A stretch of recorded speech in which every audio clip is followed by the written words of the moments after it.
you set a New Year's resolution to lose weight and it didn't work out? And do you find yourself doing this year after year on January 1 and you get the same result? Well, if yes, you are certainly not alone. And in this video, I'd like to talk a little bit about why that may be happening.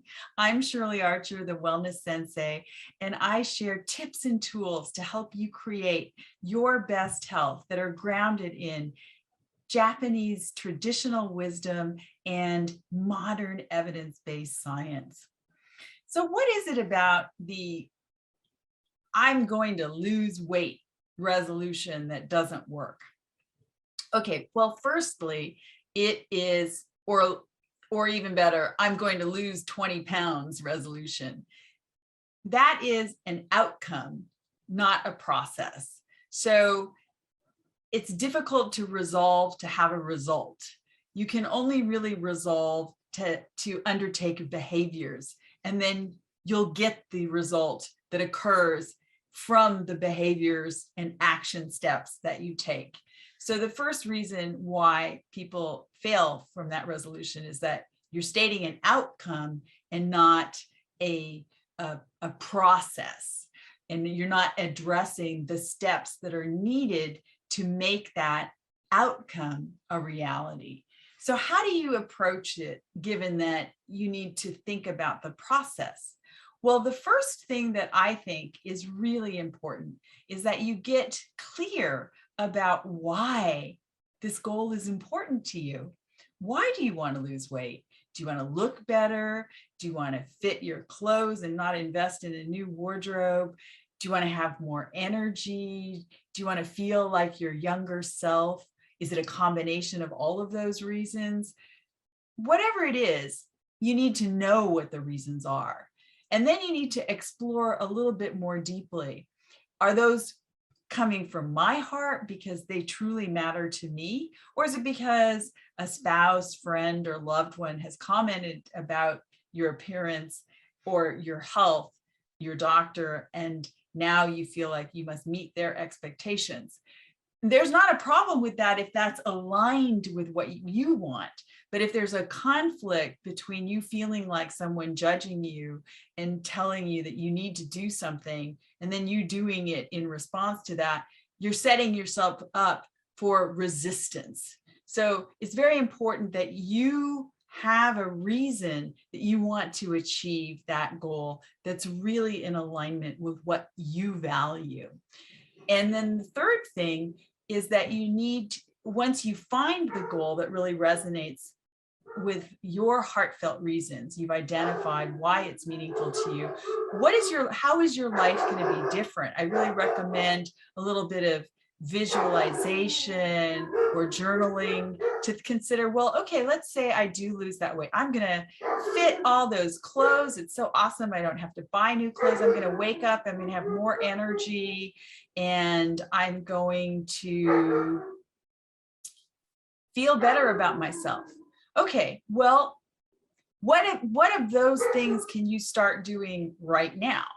Like, feel better about yourself is something you can do right now. So what can you do today to start making you feel better about you? Because your ability to actually achieve any goal that you set for yourself depends on you feeling confident and good about yourself that you can do it.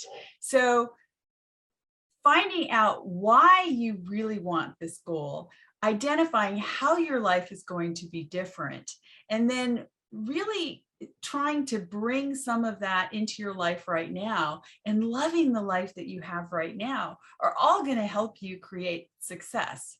And then the scientific based tool that you can use is evaluate, well, what has worked for me in the past and what hasn't worked for me? For example, have you tried just eating smaller portions? Did that work for you? Okay, maybe it didn't. So then have you tried adjusting the balance between fruits and vegetables and fats, or other, what kinds of proteins? Have you looked at food sensitivities? You know, what do you know about your relationship with food from a physiological level? And then what do you know about your relationship with food on an emotional level? Are you eating for comfort? Are you eating because you're bored? Are you eating, do you have habits that are triggered, like watching TV and relaxing at night, that is accompanied by eating? You know, what is it that's causing overeating, and working on that? So maybe the resolution could be, I am not going to eat a snack after 7 o'clock at night.